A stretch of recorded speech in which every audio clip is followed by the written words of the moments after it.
அன்பே சிவம் மனமே குரு என்றுணர்த்திய குருவே போற்றி. சத்தும் சித்தும் எதுவென்று உணர்த்திய குருவே போற்றி.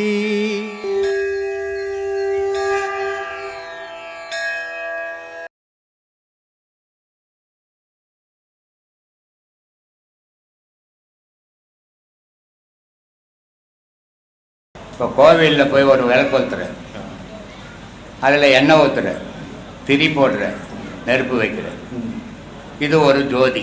இதை கையெழுத்து கும்பிட்ற. ஆனால் இந்த ஜோதியில் என்ன இருக்குதுன்னா புகை இருக்குது, சிட்டங்கட்டும். நீ அதை கொளுத்த நேரத்தில் கருத்து போயிடும். அப்போது இது மாசுள்ள ஜோதி, அழுக்கு உள்ள ஜோதி. அது மாசற்ற ஜோதி, உனக்குள்ளவே எரிஞ்சிக்கின்னு இருக்குது. அது புகை கிடையாது, சிட்டம் கிடையாது, எண்ணெய் ஊற்றலை, திரி போடலை, நெருப்பும் வைக்கல. அது மாசற்ற ஜோதி. அதனால சொல்றாரு, உச்சிக்கு கீழே உள்நாக்கு மேலே வெச்ச விளக்கு எரியுதடி, அச்சுள்ள விளக்கு எண்ணெயும் இல்லை தண்ணீரும் இல்லை, போக வழியும் இல்லை, சிக்குது வாழைப்பெண். அப்போ உனக்கு உள்ள எரிஞ்சுன்னுக்கிற ஜோதி வந்து உயிர். அந்த உயிர் ஜோதி எப்படி இருக்குதுன்னா அதில் புகை கிடையாது, சிட்டம் கட்டாது. அப்போ அது மாசற்ற ஜோதி. அதை சொல்கிறாரு, மாசற்ற ஜோதி ஒன்று இருக்குது, மாசுள்ள ஜோதி ஒன்று இருக்குது. ரெண்டு விதமான ஜோதியை வழிபடுறோம். அப்போ மாசற்ற ஜோதியை வழிபடுறது ஆன்மீகம், மாசுள்ள ஜோதியை வழிபடுறது பக்தி அப்படின்றத சொல்கிறார். இப்போ திருவண்ணாமலையில் காட்டினாலும் அதுவும் மாசுள்ள ஜோதி தான். ஆமாம், புகை போகுது இல்லை, சிட்டம் கட்டுது இல்லை, நீ கொளுத்துற இல்லை, நீ கொளுத்தாத எரிஞ்சுன்னுக்கிற ஜோதி உனக்குள்ளே இருக்குது. அதை பார்க்க வேணாவா? அதை பார்க்கறதுக்கு தான் இந்த பயணங்கள், இந்த மகான்கள் இவ்வளோ விஷயத்தை நமக்கு சொல்லி கொடுத்துருக்குறாங்க. இது மாசற்ற ஜோதி நமக்குள்ளே இருக்குது. அந்த மாசற்ற ஜோதி அப்படி வெளியே போச்சுன்னா நீ உனக்கு படுக்க தான். இதை திருவண்ணாமலையில் ரமண மகரிஷி உயிர் போகுது 8:30 மணிக்கு நைட்டு. அவருக்குள்ளேருந்து ஒரு ஒலி கிளம்பி அது திருவண்ணாமலை கோபுரத்தை நோக்கி போகுது. அதை எல்லா மக்களும் அங்கேருந்து பார்க்குறாங்க. அது மாசற்ற ஜோதி. மகானுக்கு வெளியேறினது மாசற்ற ஜோதி. அதில் புகை கிடையாது, சிட்டம் கட்டாது, எண்ணெய் கிடையாது, திரி கிடையாது, இது இல்லாமல் எரியிற ஜோதி. அது மாசற்ற ஜோதி. மனுஷனுக்குள்ளே இருக்குது மாசுள்ள ஜோதி. வெளியே கொளுத்துறது மாசுள்ள ஜோதி. அதுக்கு புகை உண்டு, எண்ணெய் உண்டு, திரி உண்டு, நெருப்பு வைக்கணும், எல்லாம் பண்ணணும். அதனால் அந்த ஜோதியை பற்றி சொல்லுங்கள். அதுவும் மனுஷனுக்குள்ளே எரியிற எல்லா ஜோதியும் மாசற்ற ஜோதி தான், மாசுள்ள ஜோதி கிடையாது. மாசுள்ள ஜோதி ஆகிப்போச்சுன்னா இவனுக்கு ஒரே வாயில் புகை தான் வரும். மாசுள்ள ஜோதியாக இருந்ததுன்னா வாய் திறந்தானே பேச்சு வராது, புகை தான் வரும். அது புகை வராத மாசற்ற ஜோதி. அது எல்லாருக்குள்ளும் இருக்குது. மகானுடைய உடல்லேருந்து அந்த மாசற்ற ஜோதி பிரியும் போது மனுஷன் பார்க்க முடியுது. ஆனால் மனுஷனுக்குள்ளேருந்து அது பிரியும் போது பார்க்க முடியாது. ஏன்னா இவன் அதை பக்குவப்படுத்தவே இல்லையே. இவன் தான் சொத்து சுகம் சொந்தம் பந்தம் பாசம் பற்றுன்னு தெரியுறானே. அதனால் எங்கேருந்து பார்க்க முடியும்? இந்த அம்மா ஒரு பாட்டு எழுதுனாங்க. அந்த பாட்டு என்ன ஆகிப்போச்சுன்னா, இந்த அம்மாவுக்கு உலகத்திலே இந்த அம்மா தான் எழுதுன மாதிரி ஆகிப்போச்சு. இதை எழுதுனது இல்லாத இவங்க பேத்தி பேர் பேரன் பேர்லாம் போட்டுக்கணும். அப்போது இந்த பற்றுகள் இருக்கிற வரைக்கும் கடவுளுக்கும் இவங்களுக்கும் தொடர்பு இருக்காது. இந்த பற்று அறணும். அது அருந்தால்தான் அந்த மாசற்ற ஜோதி வெளியே போகும்போது மற்ற நாளை பார்க்க முடியும். அந்த பற்று உள்ள அத்தனை பேருக்கும் அது போகும்போது தெரியாது. மாசுள்ள ஆன்மா, ஆனால் மாசற்ற ஜோதி. அது மாசுள்ள ஆன்மா தான், ஆனால் மாசற்ற ஜோதி. அது ஏன்னா அது எரியிற விளக்கில் வந்து புகை கிடையாது, அதனால் அது மாசற்ற ஜோதி. ஆனால் அது மனிதனுக்குள்ள இருக்குது. இந்த மனம் என்ற மாசுபடைஞ்ச மனம் போய் ஆன்மாவோட சேரும்போது அது தூக்கின்னு பிறப்பு எடுத்து கொடுக்குது. இது தீர்த்துட்டு வான்னு. இது மேலும் மேலும் பாவத்தை பண்ணிக்கின்னு இருக்குது, தீர்க்க மாட்டேங்குது. பிறப்பு எதுக்காக உண்டாகுதுன்னா, நம்ம செய்த நன்மை தீமையை இங்கிட்ட உலகத்தோடு அழிச்சிட்டு வா, நீ சுத்த பொருளாக வந்தீங்கன்னா தான் உன்னை இணைக்க முடியும் அப்படின்றதுக்கு தான் இந்த பிறப்பே வருது. ஆனால் அந்த பிறப்பை மனிதன் உணர்றதே இல்லை. பிறந்த உடனே ஆசையில் அலைய ஆரம்பிச்சிடறான், பாசத்தில் விழ ஆரம்பிச்சிடறான். அப்போ அவன் அதனால் உணர முடியாமல் அப்புறம் ரொம்ப பெருமையாக பேசுகிறார் நம்மளை பற்றி. இதில் மகான்கள் என்ன பண்ணுவாங்க, கொஞ்சம் தட்டி கொடுப்பாங்க, அப்புறமா ஒரு தட்டு தட்டுவாங்க. ஒருத்தர் சொல்கிறாரு, மகத்துவம் அடைந்த நெஞ்சே, மலமாயை கொண்ட நெஞ்சே, பகுத்தறிவில்லா நெஞ்சே, பல நினைவான நெஞ்சே, மிகுத்திடும் காம நெஞ்சே, மெய்ப்பொருள் அறியா நெஞ்சே, செகத்தினில் நாகைநாதர் சீர்பதம் தேடு நெஞ்சே. எவ்வளோ நெஞ்சு இருக்குதான்பா நமக்கு. நம்ம நெஞ்சுக்கிறோம் சாமி ஒரே நெஞ்சு, அப்படி இல்லை, இவ்வளோ நெஞ்சு இருக்குதான். மகத்துவம் அடைஞ்ச நெஞ்சே, நீ யார் தெரியுமா? நீ எவ்வளோ பெரிய ஆள் தெரியுமா? உனக்குள்ளே யார் இருக்கிறான்னு தெரியுமா? அவ்வளோ வல்லமை உனக்கு இருக்குதுடா. உனக்கு தெரியலனாலும் உனக்குள்ளே அவன் உக்காந்துக்கிறான்.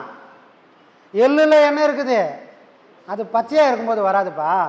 நீ அதை பார்க்கணுன்னு ஆசைப்பட்டுட்ட, எள்ளுக்குள்ளே என்ன இருக்குது நீ அதை ஆராய பண்ண ஆசைப்பட்டுட்டா, பச்சையாக இருந்தால் நீ பார்க்க முடியாதுப்பா. அதை கொஞ்சம் வெயிலில் காய வை, அது நல்லா காயட்டும். அது காஞ்சதுக்கப்புறம் அதுக்கான செக்கில் போய் ஆட்டு. பச்சையாக இருக்கும்போது வராத அந்த எண்ணெய் இப்போ காஞ்சதுக்கப்புறம் வரும். மகத்துவம் அடைந்த நெஞ்சே, இவ்வளோ அரும்பொருள் உங்ககிட்ட இருக்குதுடா, அவ்வளோ மகிமை உங்ககிட்ட இருக்குது அப்படின்னு கொஞ்சம் தூக்கிட்டு அடுத்த அடி ஒரு தட்டு தட்டுறாரு. மலமாயை கொண்ட நெஞ்சே, நீ அவ்வளோ பெருமையான ஆள்லாம் இல்லை, நான் இவ்வளோ பெருமையாக சொல்கிறேன், நீ பெருமையாக நினச்சிக்காத. உங்ககிட்ட அவ்வளோ குணம்லாம் ஒன்றும் கிடையாது. நீ ஒரு குழந்தை மலம் போகுது, நமக்கு வயசாகி போச்சு, மலம் போனால் கழுவின்னு வந்துடுறோம், சுத்தம் படுத்திட்டு வந்துடுறோம். ஆனால் ஒரு குழந்தை என்ன பண்ணோம், மலம் போயிட்டு அது கையில் காலெல்லாம் பூசிக்கின்னு வரா மாதிரி நீ உலகத்தில் இருக்கிற அழுக்கெல்லாம் உன் மேலே பூசிக்கினடா, உன் மனசில் பூசிக்கின அப்படி சொல்கிறாரு. மலமாயை கொண்ட நெஞ்சே, உன் மனசு அவ்வளோ சுத்தம்லாம் இல்லைப்பா. முதல்ல என்ன சொல்கிறாரு, மகத்துவம் அடைந்த நெஞ்சே அப்படின்னு தூக்கிட்டு, நீ அவ்வளோ யோகியெல்லாம் இல்லை, ஊரில் இருக்கிற அழுக்கெல்லாம் சுமந்துக்கிறோம்டா, நீ பெருமை நினச்சிக்காத. பகுத்தறிவில்லா நெஞ்சே, உனக்கு 6 அறிவு ஊரில் சொல்லுவான், ஆனால் உனக்கு 6 அறிவு இல்லை, பகுத்தறிவு கூடிய உனக்கு அந்த தகுதியே இல்லைப்பா. ஒரு ஐயா சொல்லுவாங்க, ஒரு நாய் குட்டி போட்டான், ஒரு ஆகாரத்தை அதுக்கு தனக்கு இல்லைன்னா கூட அது வாயில் அடைக்கணும் வந்து குட்டிக்கிட்ட போய் கக்கும், அதுக்கு கூட அறிவு இல்லாமல் அதை பண்ணுமா? அப்போ உயிரினாலே அறிவு தான். அது ஓரறிவாக இருந்தாலும் 6 அறிவாக இருந்தாலும் அதுக்கு அறிவு உண்டு. ஏதோ நீ தான் பெருமை நினச்சிக்காத. பகுத்தறிவில்லா நெஞ்ச, 6 அறிவெல்லாம் உனக்கு இல்லைடா. ஏன்னா உனக்கு பகுத்தறிவு தெரியல, நல்லது எது கெட்டது எது தெரியல. அது தெரிஞ்சிருந்தா உன் வாழ்க்கையில் துன்பமே வராதுப்பா. பல நினைவான நெஞ்சே, இங்கே தான் வந்து சூட்சமாக வச்சுக்கிறாங்க. பல நினைவான நெஞ்சே,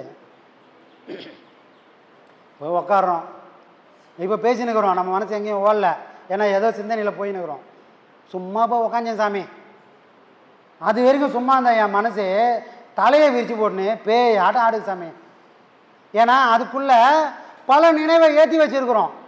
ஒரு மந்திரவாதி மந்திரத்தை உரு கொடுத்து சக்தி ஊட்டுற மாதிரி அந்த மந்திரத்துக்கு எப்படி சக்தி ஊட்டுவானோ அந்த மாதிரி என் மனசில் ஒரு சிந்தனையாக இல்லாமல் என் வாழ்நாள் ஃபுல்லாக இருந்துட்டு பல சிந்தனைகளை வாழ்ந்து ஒரு நாள் ஒரு சிந்தனையாக உக்காருனா அதால் உக்கார முடியாமல் நான் படாத பாடு படுறேன்பான்றாரு.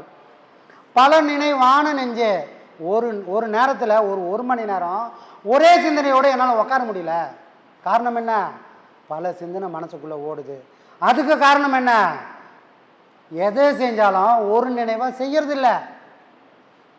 சமைக்கிறோம், உப்பு போட்டோமா இல்லையான்னு தெரியல. ஏம்மா நீ தானே சமைச்ச, உப்பு இல்லை கவனம் இல்லை, ஏதோ ஒரு ஞாபகத்தில் போட்டேன். அப்படின்னா என்ன அர்த்தம்? ஒரு வேலை செய்கிறாங்க, ஆனால் அந்த வேலையில் அவங்களோட கவனம் இல்லை, அடுத்து ஏதோ ஒரு சிந்தனையில் ஓடுது. இது சமைக்கிறது மட்டுமா? ஒரு உதாரணத்துக்கு சொல்கிறேன். ஏன்னா இந்த சமையல் நம்மளோட வாழ்க்கை ஃபுல்லாக வருது. அதனால் இது சொன்னால் ஈஸியாக புரிஞ்சுக்க சொன்னேன். ஆனால் நாமளும் அதை தான் பண்ணின்னுக்கிறோம். ஒரு வேலையே ஒரு நினைவோடு நீயும் நானும் செஞ்சால் அதுவே தவமாயிடும். ஆனால் அப்படி யாரும் செஞ்சு பழகிறதே இல்லை. அதோட விளைவு 1 மணி நேரம் போய் நான் உக்காரலான்னு சொன்னால் என் மனம் நிற்காம அப்போ தான் அது சிவி சிங்காச்சி நிற்குதுன்னு நம்ம உக்காஞ்சனா சிவி சிங்காச்சி அந்த முடியெல்லாம் விரிச்சு போட்டுன்னு அது பேய் ஆட்டம் ஆடுது. அப்போ தான் தெரியும், ஓ இந்த மனசுக்கு இவ்வளோ சக்தி இருக்குதானே. அங்கே உட்காரும்போது தான் தெரியும். பாடம் வாங்கிறதுக்கு முன்னாடி தெரியுமா மனம் எப்படி வேலை செய்யும் தெரியுமா? அந்த மனசோட பலவீனம் பலம் தெரியுமா? தெரியலையே. ஆனால் வார்த்தைக்கு வார்த்தை பேசுவோம். நான் மனசாட்சிப்படி வாங்க, என்ன மாதிரி ஒரு யோகி இல்லை நான்லாம் என் மனசாட்சிக்கு பயந்து வரணும். வார்த்தைக்கு வார்த்தை மனசு பேசணுமே. அந்த மனசோட பலம் எது பலவீனம் எதுன்னு எப்போ தெரிஞ்சுது?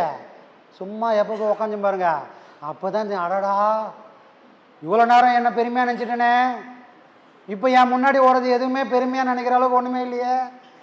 நான் மண்ணை தோண்டி இது மேலே இதை நினைக்கக்கூடாதுன்னு குழி தோண்டி புதைச்சதெல்லாம் அது உயிர் கொடுத்துன்னு என் முன்னாடி நின்று டான்ஸ் ஆடுது. பல நினைவு ஆன நெஞ்சே, மிகுத்திடு காம நெஞ்சே. இந்த காமம் எல்லாமே போயிடும் ஒரு காலத்தில். ஆனால் ஒன்றுத்துக்கும் உதவாக்கரியால் போனால் கூட மனசில் இருக்கிற அந்த காமம் என்னை மட்டும் போகவே போகாது.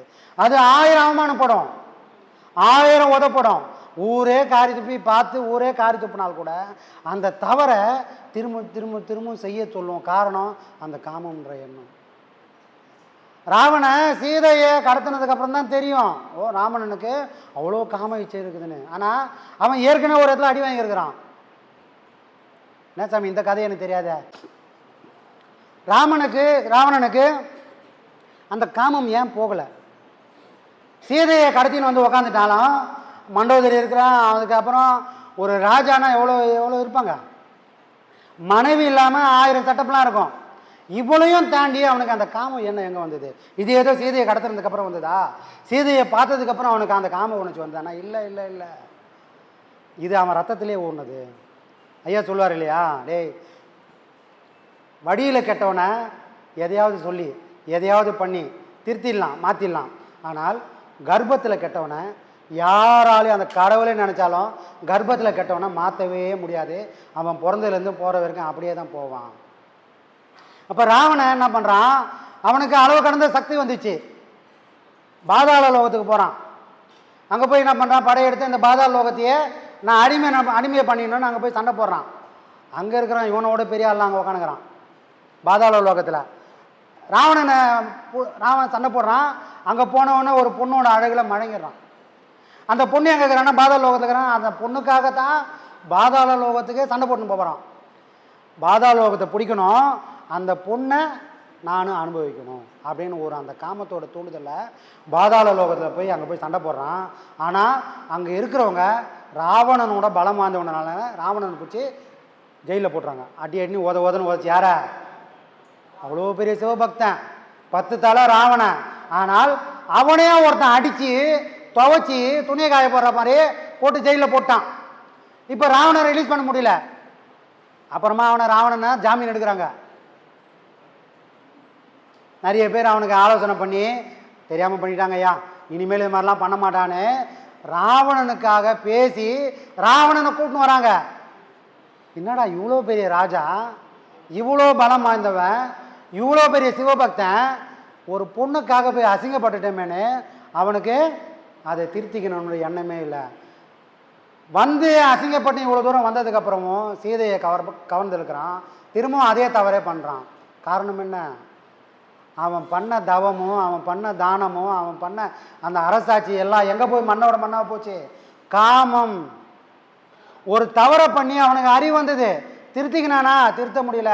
அப்போ அறிவு வந்தாலும் திருத்த முடியாத ஒரு பெரும் பாவம் எங்கே விளையும்னு சொன்னால் ஒவ்வொரு மனுஷனுக்கும் அந்த காமம்ன்ற ஒரு விஷயத்தில் நடக்கும். எத்தனை தடவை அவமானப்பட்டாலும் அந்த ஒரு விஷயத்தில் மாட்டிக்கினவனால வெளியே வரவே முடியாது. அவன் திரும்ப அவமானப்பட்டே சாவான். அதுக்கு ஒரு உதாரணம் யாரு? ராவணன். அப்போ இங்கே சொல்கிறாரு, மிகுத்திடும் காம நெஞ்சே. இந்த மாதிரி ஒரு மனசு உனக்கு இருந்தா என்னப்பா ஆகுனா, மெய்ப்பொருள் அறியா நெஞ்சே. காமம் இருக்கிற ஒரு மனசில் உள்ளுக்குள்ள எனக்குள்ள ஒரு மெய்ப்பொருள் இருக்குது அப்படின்ற உணர்வு அவனுக்கு வருமா? அப்படி ஒரு உணர்வு இருந்தால் இப்படிப்பட்ட எண்ணங்கள்லாம் வருமானா? வரத்துக்கு வாய்ப்பே இல்லை. அப்போ தவறு உள்ள இடத்துல இறைவன் இருக்க மாட்டான், இறைவன் இருக்கிற இடத்துல தவறுகள் நடக்காது. நான் ஒரு தவறு பண்ணுறேன், எப்போ பண்ணுவேன்? எனக்குள்ள இறைவன் என்னை விட்டு வெளியே போனால் மட்டும்தான் என்னால் தவறுகள் பண்ண முடியும். எனக்குள்ள இறைவன் இருந்துட்டா நான் நினைச்சாலும் தவறுகள் பண்ணவே முடியாது. இந்த உண்மையை நீ புரிஞ்சுக்கப்பா. செகத்தினில் நாகைநாதர் சீர்பதம் தேடு நெஞ்சே. இவ்வளோ விஷயங்குது. நம்ம மனசுன்னு ஈஸியாக சொல்லிட்டோம், அந்த மனசுக்குள்ள இவ்வளோ பெரிய விஷயங்கள்லாம் இருக்குது. அப்போது எதை உள்ளே போடணும், எதை உள்ளே போடக்கூடாது அப்படின்ற அந்த நாலேஜ் நமக்கு வந்து நம்ம வாழ்க்கையில் சீராக வாழ்ந்தால் நம்ம வாழ்க்கையும் சிறப்பாக இருக்கும். சுவர்த்தலை பூனை போல சுற்றிய பிறவி தீர தவத்தினில் குருவான சர்க்குரு தாளை போற்றி. சிவத்துடன் கலந்து மேவி சிதம்பர வழியே சென்று எவர்க்கு மேலான நாகை நாதரை வணங்கு நெஞ்சே. எப்பா நீ எப்படியாப்பட்ட ஆள் தெரியுமா? சோத்து மேலே பூனை போகுது, அந்த பூனை என்ன பண்ணா, இந்த பக்கம் குதிக்கலாமா அந்த பக்கம் குதிக்கலான்ற மாதிரி நீ ஒரு பிறவி வாங்கி வந்துட்டு இதை செய்யலாமா அதை செய்யலாமான்னு அந்த பூனைக்கும் உனக்கும் வித்தியாசமே இல்லாமல் வந்துருக்கிறேன். உனக்கு இந்த பிறவி ஏன் வந்தது, எதுக்கு வந்தது, எதை சாதிக்க இறைவன் கொடுத்தானே தெரியாமல் ஒரு மதில் மேல் இருக்கிற பூனை போகிற மாதிரி எந்த பக்கம் போகுதுன்னே தெரியாமல் நீ போயினுங்கிறப்பா. தவத்தினுள் குருவான சர்க்குரு தாளை போற்றி. அப்போ இந்த மாதிரி ஒரு மனசு எதை செய்யணும் எதை செய்யக்கூடாது உனக்கு தடுமாற்றம் இருந்ததுன்னா ஒன்றும் பண்ணாத. தவத்தினுள் மேவிய சர்க்குரு தாளை போற்றி. குரு இருப்பார்ற, உனக்கு அந்த தகுதியில் எதை செய்யணும்னு தகுதி இல்லைன்னா ஒரு நல்ல குருநாதரை போய் அவருடைய பாதங்களே சரணாகதி அடைஞ்சிட்டேன்னா அடைஞ்சா என்னப்பா ஆகும்? சிவத்துடன் கலந்து மேவி சிதம்பர வழியே செல்லுவ. சிதம்பரம் வழி என்னது? அம்பலம் வழி. சிதம்பரம் என்னது? அம்பலம், ரகசியம். அம்பலம்னா ஒன்றுமில்லாத ஒரு பொருள், ஒன்றுமில்லாதது எல்லாம் ரகசியம். ஒன்றுமில்லாத ஒரு இடத்துக்கு போகக்கூடிய தகுதி ஒன்று வரும். ஒன்றுமில்லாத ஒரு இடத்துக்கு போகக்கூடிய தகுதி நீ ஒன்றுமில்லாத போகும்போது தான் வரும். உன்னம் ஒன்றுமில்லாமல் ஆகக்கூடிய தகுதி எல்லாத்தையும் உணர்ந்த ஒரு சர்க்குரு நாதரால் மட்டும்தான் வரும். அப்போ இவ்வளோ விஷயம் நடக்கணும்னா நீ முதல்ல பண்ண வேண்டியது ஒரு சர்க்குரு நாதரை போய் முதல்ல பிடி. அந்த ஒரு ஆளை மட்டும்தான் எல்லாமான சிவத்தை காட்டி கொடுக்கவும் முடியும், அவரோட கலக்கவும் அவரால் செய்ய முடியும். திருவள்ளூரின் பக்கத்திலே